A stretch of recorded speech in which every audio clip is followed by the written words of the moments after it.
இப்போ ஒரு பேன் வந்து ஹீட் பண்ணிக்கோங்க. அதில் 2 டேபிள் ஸ்பூன் அளவு ஆயில் வந்து சேர்த்துக்கோங்க. ஆயில் கொஞ்சம் ஹீட் ஆனதுக்கப்புறமா லோ ஃப்ளேமில் வச்சுட்டு நம்ம எடுத்து வச்சுருக்க மணத்தக்காளியை இதில் வந்து சேர்த்துடலாம். நீங்கள் தேவையான அளவு மணத்தக்காளி வந்து சேர்த்துக்கோங்க. ஸோ சேர்த்துட்டு நல்லா வந்து இந்த எண்ணெயோடு சேர்த்து நம்ம ஃப்ரை பண்ணி வந்து எடுத்துக்கப்புறம் ஜஸ்ட்டு ஒரு 3லேருந்து ஒரு 5 நிமிஷம் வரை ஃப்ரை ஆனதே போதும். மீடியம் ஃப்ளேம் வச்சு ஃப்ரை பண்ணி வந்து எடுத்துக்கோங்க. ஜஸ்ட்டு அதோட கலர் வந்து லைட்டாக சேஞ்ச் ஆனதுக்கப்புறமா நம்ம இதை வந்துட்டு இன்னொரு பிளேட்டுக்கு வந்து ட்ரான்ஸ்ஃபர் பண்ணிடலாம்.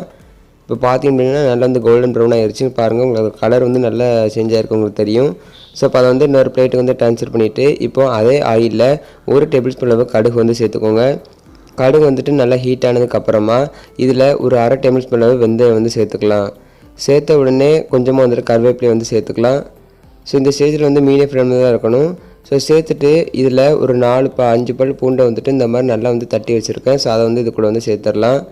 ஸோ நல்லா வந்து இந்த மாதிரி தட்டிட்டு சேர்த்தோம் அப்படின்னா நல்லா அதோடய ஃப்ளேவர் வந்துட்டு அந்த ஆயில் வந்து இறங்கும், நல்லா டேஸ்ட்டாகவும் இருக்கும். ஸோ சேர்த்துட்டு நல்லா ஒரு 2 நிமிஷம் கலந்துட்டதுக்கப்புறமா இது ஒரு 10 சின்ன வெங்காயத்தை இந்த மாதிரி எடுத்து வச்சுருக்கேன். இந்த மாதிரி சின்னதாக வந்து கட் பண்ணி வச்சுருக்கேன்.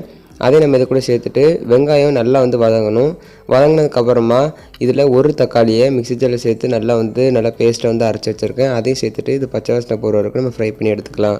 இப்போது தக்காளியோடைய பச்சை வாசனை கம்ப்ளீட்டாக போனதுக்கப்புறமா தேவையான அளவு மிளகாய்த்தூள் வந்து சேர்த்துக்கோங்க. நான் வந்து ஒரு 2 டேபிள் ஸ்பூன் அளவு சேர்த்துருக்கேன். சேர்த்ததுக்கப்புறமா இது கூட வந்துட்டு 1 டேபிள் ஸ்பூன் அளவு சீரகத்தூள் வந்து சேர்த்துக்கோங்க. 1/4 டேபிள் ஸ்பூன் அளவு மஞ்சள் தூள், 3 டேபிள் ஸ்பூன் அளவு மல்லித்தூள் வந்து சேர்த்துக்கோங்க.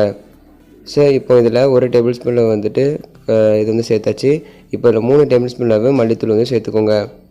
சேர்த்ததுக்கப்புறமா இது எல்லாத்தையும் நல்லா வந்து கலந்து விட்டுக்கோங்க. ஸோ நல்லா லோ ஃப்ளேம் வச்சுட்டு இது எல்லாத்தையுமே வந்து செய்யுங்க. ஸோ சேர்த்துட்டு இது ஒரு 2 நிமிஷம் நம்ம நல்லா வந்து கலந்து விடணும். நல்லா அந்த மசாலா வந்து எல்லா பக்கமும் ஈக்குவலாக மிக்ஸ் ஆகணும்.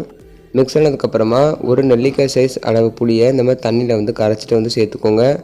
சேர்த்து இந்த மசாலாவோடு சேர்த்து நம்ம நல்லா வந்து மிக்ஸ் பண்ணி விட்டுடலாம். ஸோ நல்லா மிக்ஸ் பண்ணதுக்கப்புறமா தேவையான அளவு கொஞ்சம் தண்ணி சேர்த்துக்கோங்க. கொஞ்சமாக வந்து தண்ணி சேர்த்ததுக்கப்புறமா இது ஹை ஃப்ளேம் வச்சிடலாம். ஸோ பார்த்தீங்க அப்படின்னா நல்லா வந்து கொதிச்சிருச்சு. இந்த ஸ்டேஜில் பார்த்தீங்க அப்படின்னா கொஞ்சமாக வந்து தண்ணி வந்து சேர்த்துக்கலாம். தண்ணி சேர்த்துட்டு இது ஹை ஃப்ளேம் வச்சு நல்லா கொதிக்க வச்சு எடுத்துக்கோங்க.